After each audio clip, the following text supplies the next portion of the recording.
All right. Hi, everyone. So, what I'm going to do right now is I'm going to revise the parliamentary system chapter that I had read from M. Lakshmikant. So, I will be revising that and kind of using the Feynman technique. Just a second. I am trying to locate my glasses.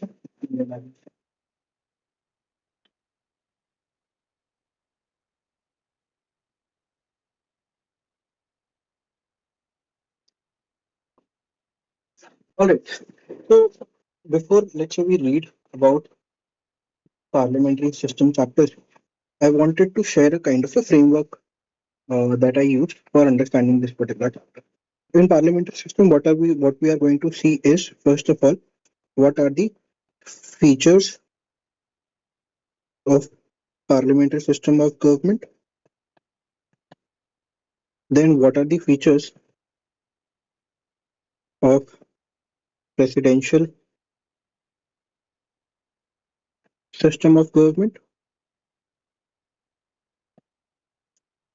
Right? Then we are going to see merits of parliamentary system. Then we are going to talk about demerits of parliamentary system. And most importantly, why did India choose parliamentary system? Correct. So this is going to be the framework that we are going to be following for our today's, you can say, lecture or today's session. Anything that I miss, I would be covering in red uh, in this particular video only. So let me first start from, let's say, the first thing that we are going to discuss, that is features of parliamentary system. Correct. So in fact, I guess before that, what we also need to understand, what is a parliamentary system, right? So there are two kinds of system where a parliamentary in let's say in a democracy and a presidential. Right? In a parliamentary, there is a legislature and the executive is derived from that legislature. Correct? In presidential, there is an executive, there is a legislature also, but they both are, let's say, separate. Correct? Here you can say there is a rule of party. Here you can say rule of one man.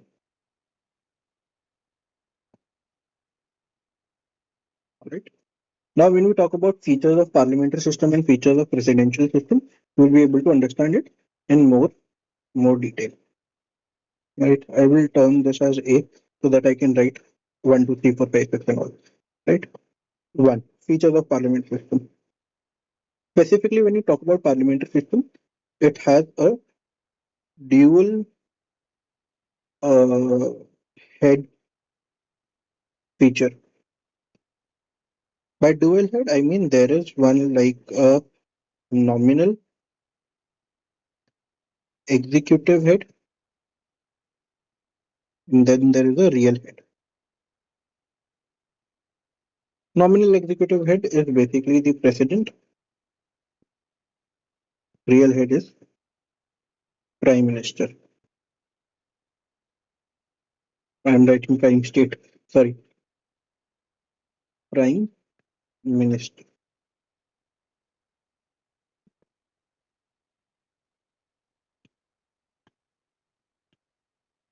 He is the head of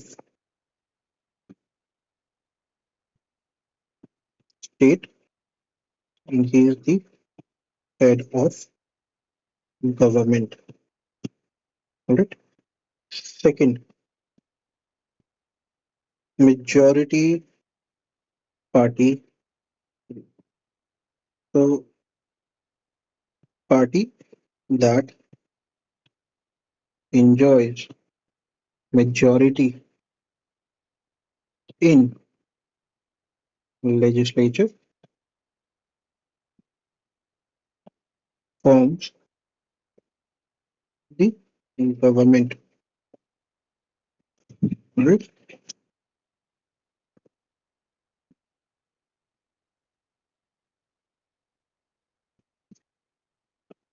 Forms the government. Third feature,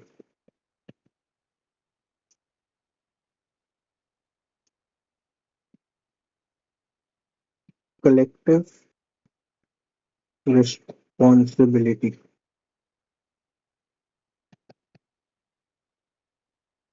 So the COM is collectively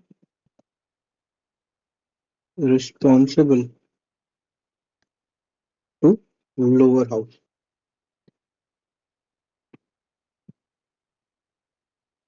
That is why parliamentary government is also known as uh,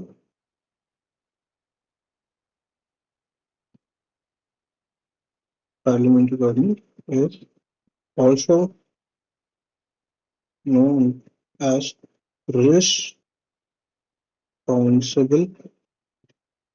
government. Alright. Then comes fourth, secrecy. Ministers take oath of secrecy. Right. And then there is fifth. Uh,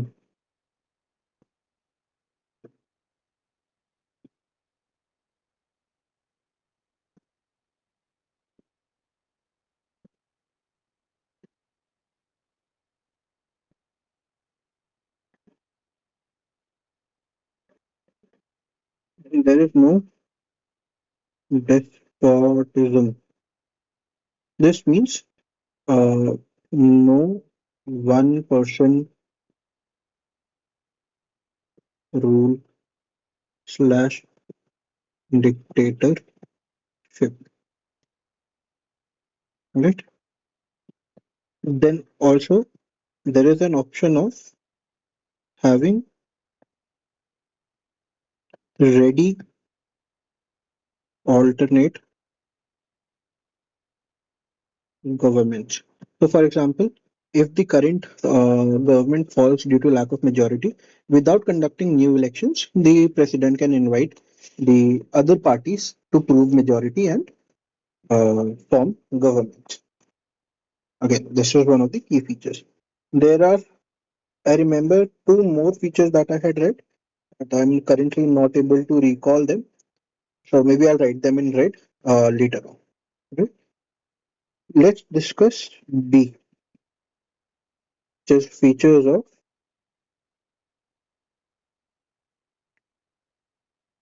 presidential system.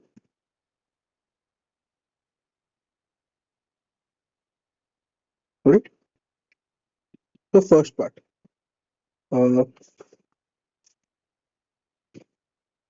First thing, obviously, you know, fixed tenure. Second, uh, executive is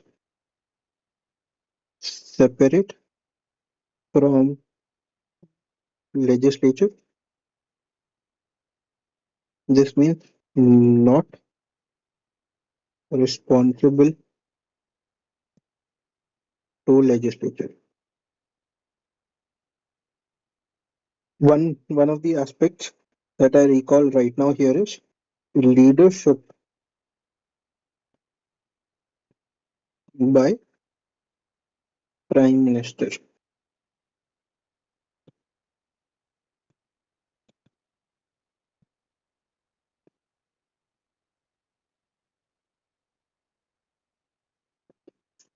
So this is also known as non-responsible government.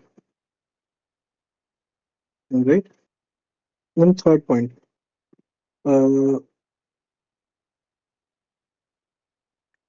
single polity. That means head of state and head of government are same.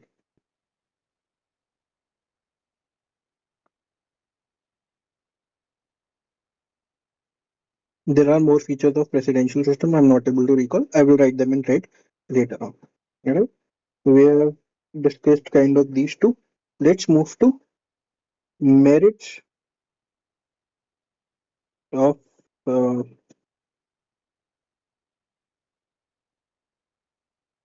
guess 8 point was here as wide representation. This happens sometimes when I have moved forward. Uh, then I recall the points of what I had read earlier under certain sort of headings and the things like that. But all right, merits of parliamentary system. So the first merit is again, you have a responsible government as executive is which is our council of ministers. Let's write Article 75 here is collectively accountable to legislature. Right. So one of the terms that we see here is the COM think and twin together. Right.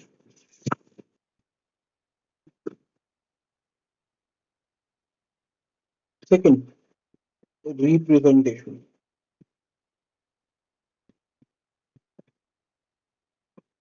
Now, because council of ministers are taken from a lot of different places, it keeps the possibility of representing different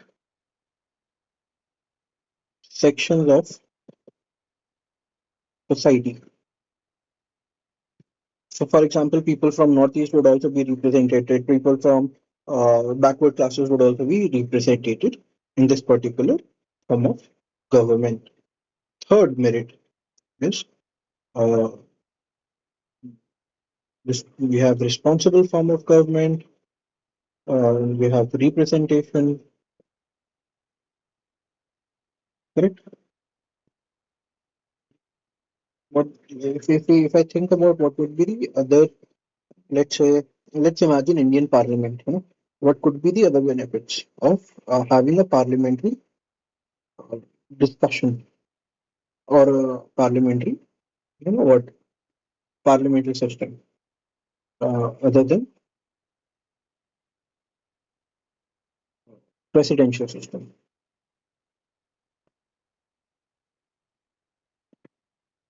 Let's do one thing also. With merits, let me also start writing demerits.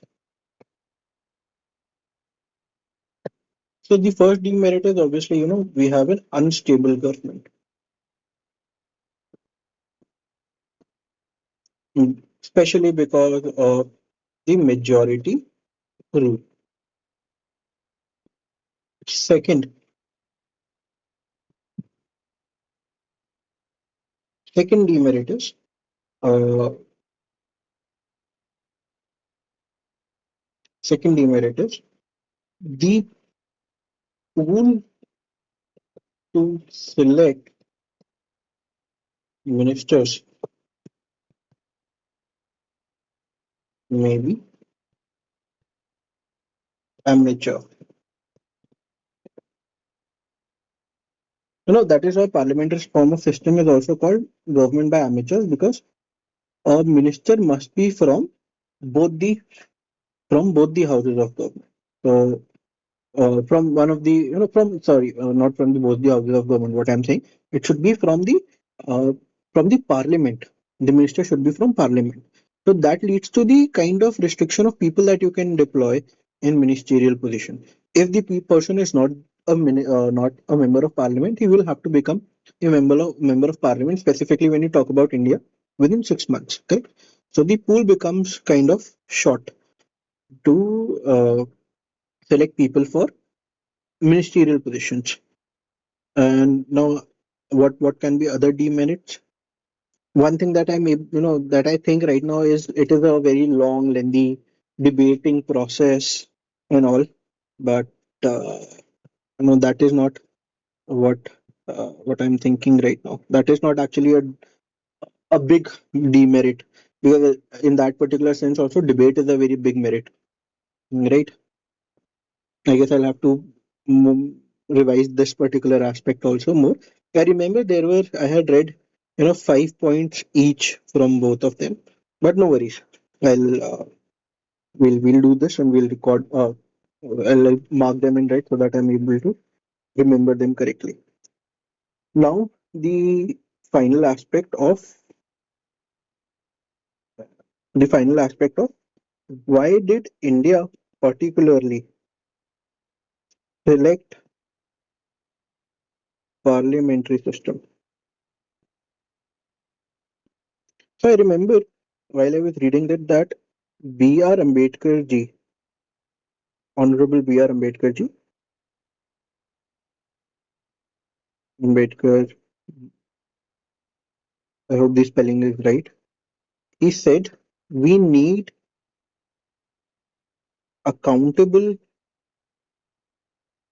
government rather than stable government. So people were arguing that parliamentary form would not be that much accountable. It would not be that much. Sorry, parliamentary form would not be stable. There would be elections. Even if one party loses majority, another government would have to be found. B.R. Ambedkar ji said that in the need of when we are getting independent, our need is more towards accountability rather than stability. So the first point is preference of accountability, then stability. Second is familiarity to the system.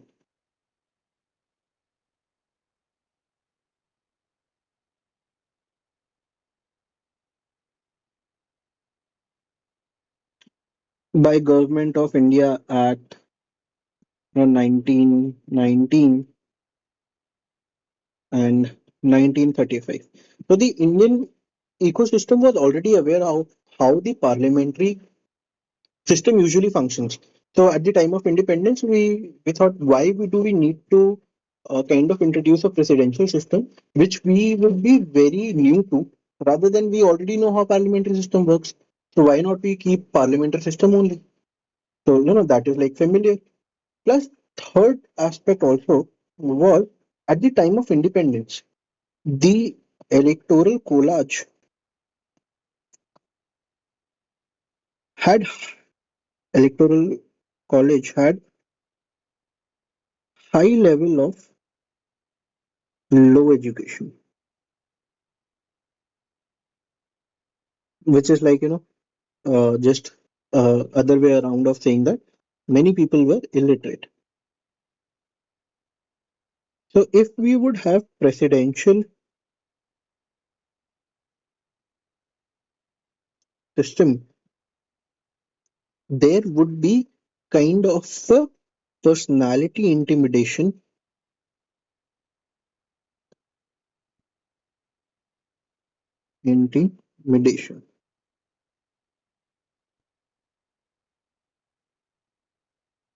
Fourth aspect is we did not want executive and legislative clashes. One merit that I was able to recall was uh, coordination between executive and legislative legislature. Right. So again, at the time of independence, if we would have gone for presidential system, that would have created a different, kind of, different a different executive and a different legislature, which would always be on the clash due to their political alignment. So this was one of the reasons of choosing, uh, what do you say, a parliamentary system. Right.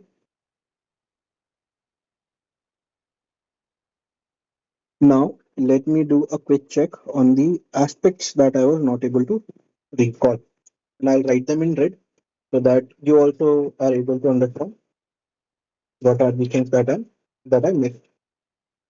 So first of all, when you talk about features of parliament, dual head feature, nominal executive, real head, majority party rule, collective responsibility. One of the aspects that we missed here, I'm just writing it star marking.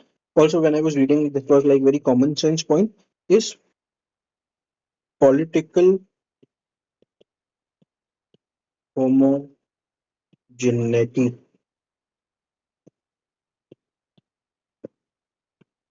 Simply put, same party, same thoughts, or instead of writing thoughts, I should write better word, same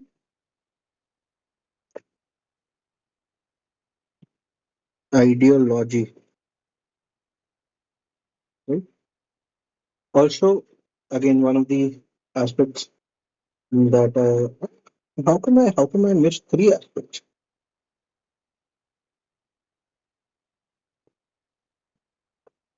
Oh, this is one thing to correct here, is this particular aspect is not a feature, this is a merit.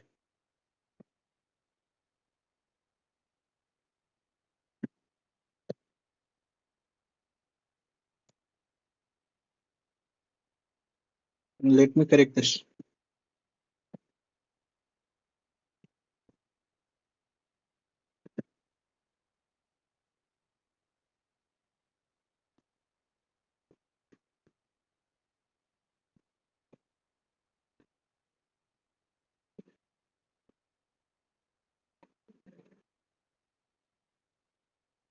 Yeah, this should be in merit.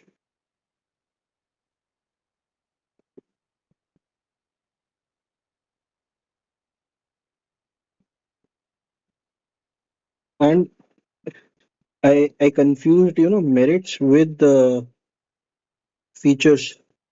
Again, this should be in merits. Particle homogeneity, and I'll do one thing. I'll highlight it in the red because again I had forgotten this point. Just a second. Ready alternate governments. These points I had forgotten in features. Political homogeneity and uh, dissolution. Dissolution. Let me write it here. Dissolution of lower house. Correct. Dissolution of lower house and political homogeneity. Let me write it here also. Political homogeneity. Right.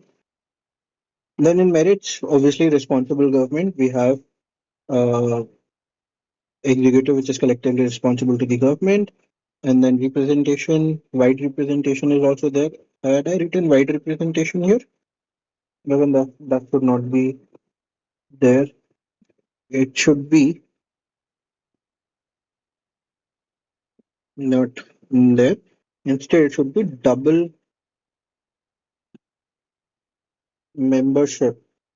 By double membership, it is not Rajya Sabha or Lok Sabha. It is legislative and executive. All right.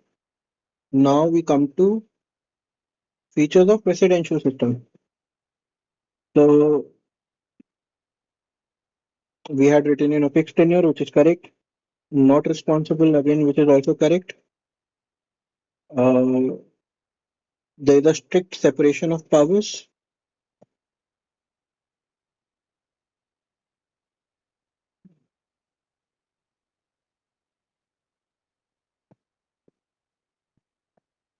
There is a strict separation of powers, right?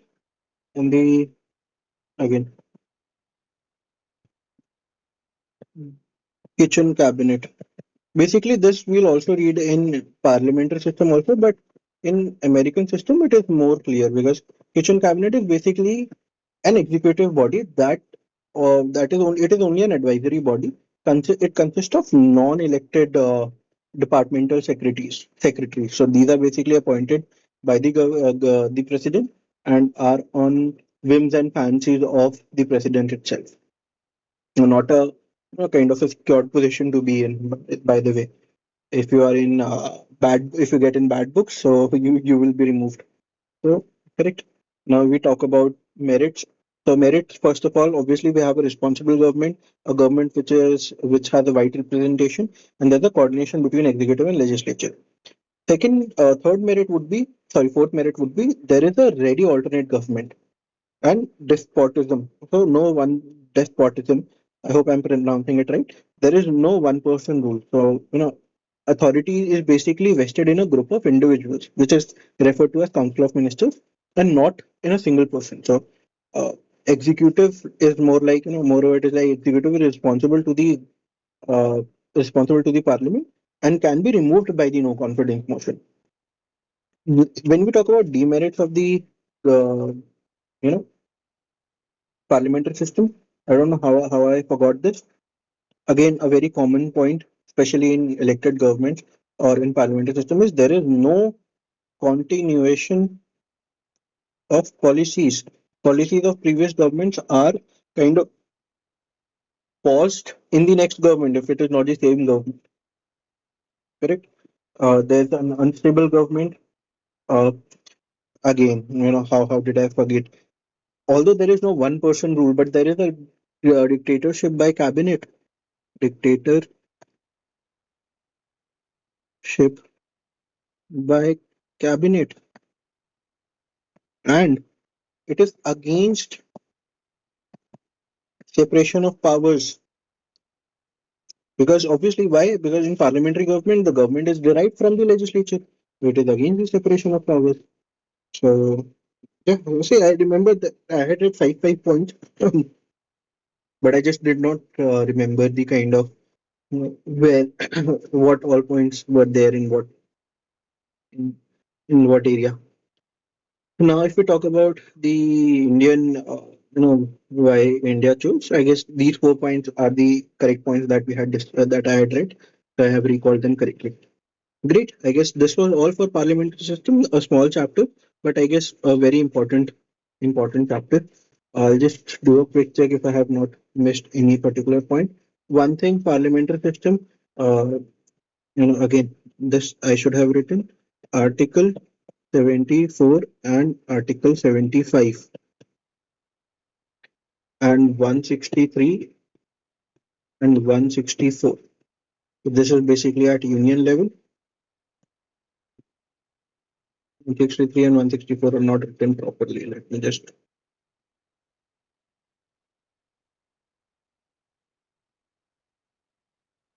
163 and 164 at state level, which give which deal with the or which provide for the constitutionally or the parliamentary form of government, both at center and the states.